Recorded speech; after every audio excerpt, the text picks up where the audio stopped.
ആദിലിന്റെ നന്മയായിട്ടാണ്. ഈ തിരിച്ചു ചോദിച്ചോട്ടെ, ആദിലിന്റെ സംഘബോധത്തിന്റെ വളർച്ചയാണെങ്കിൽ എന്തുകൊണ്ട് സ്വന്തം മക്കളെ കുറിച്ച് ചിന്തിച്ചില്ല?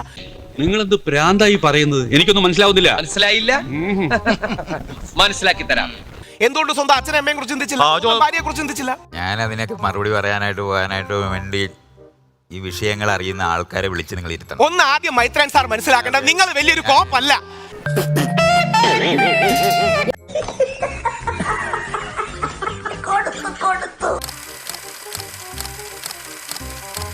നിങ്ങൾ കുറെ നേരമായി ഹാഷ്മിയോട് അഹങ്കാരം പറയുന്നുണ്ട്, ബഹുമാനമുണ്ട്. പക്ഷെ നിങ്ങൾക്ക് മാത്രമാണ് ലോകത്തിൽ അറിവെന്നൊന്നും ധരിക്കരുത്. ചന്ദ്രൻ, നീ എന്താ ഇങ്ങനെയൊക്കെ പറയുന്നേ? ഞാൻ എങ്ങനെ പറഞ്ഞോടാ? പല ചർച്ചകളായി ഞാൻ കാണുന്നുണ്ട്. സാറിന് മാത്രമാണ് അറിവ്, ബാക്കിയുള്ളവർക്ക് അറിവില്ലെന്നൊക്കെ പറയുന്നത് ഒരുതരം ചീപ്പ് അഹങ്കാരമാണ്.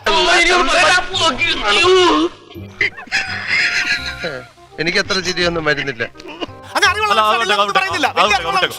ബാക്കിയുള്ള ആൾക്കാർക്ക് അറിവേ ഇല്ല, ഞാൻ മാത്രമാണ് അറിവുള്ളവൻ എന്ന് പറയുന്നതിന് എന്തർത്ഥമാണ്? അറിവുള്ള ഒരാൾക്ക് അഹങ്കാരം ഉണ്ടാവില്ല. ഇവൻ എന്നെ കൊണ്ട് പോകുന്ന തോന്നുന്നത്. വേറെന്തൊക്കെയോ പറഞ്ഞിരുന്നല്ലോ, എന്തായിരുന്നു? സാറ് വലിയ ബുദ്ധിമാനാന്നും പറഞ്ഞു. തന്റെയൊക്കെ തലക്കകത്ത് കളിമണ്ണാണ്. ഈ പറയുന്ന മൂല്യങ്ങളൊന്നും തന്നെ എന്നെ സംബന്ധിച്ചുള്ള ഒരു മീനിങ് ഇല്ലാത്തതാണ്.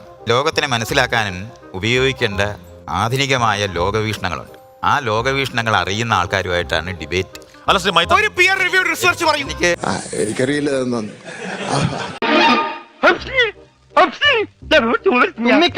ഒടുക്കത്തെ തുമ്പലാണെന്ന് നീ മറക്കണ്ട. സാർ, ഒരു പിയർ റിവ്യൂ റിസർച്ച് പറയൂ. അങ്ങയുടെ ഫിലോസഫി അല്ലാതെ ഡേറ്റ ബാക്ക്ഡ് ആയിട്ട് ഒരു റിസർച്ച് പറയൂ. ഞാൻ അങ്ങനെ 10 റിസർച്ച് എടുത്തിട്ടുണ്ട്. ഹാർവേഡ്, സ്റ്റാൻഫോർഡ്, ഓക്സ്ഫോർഡ് അടക്കമുള്ള 10 റിസർച്ച്. അങ്ങയുടെ നിലപാടുകൾ സ്ഥാപിക്കാൻ ഒരു റിസർച്ച് പറയൂ. നിങ്ങളത് വിട്ടില്ലേ? ആരംഭിച്ചു. ഇനി പറഞ്ഞിട്ടെന്താ കാര്യം? നമുക്ക് വേറെല്ലാം പറയാം. എനിക്ക് ഈ മേഖലയിലകത്ത് ഒരാളുടെയും പ്രമാണം ആവശ്യമില്ല.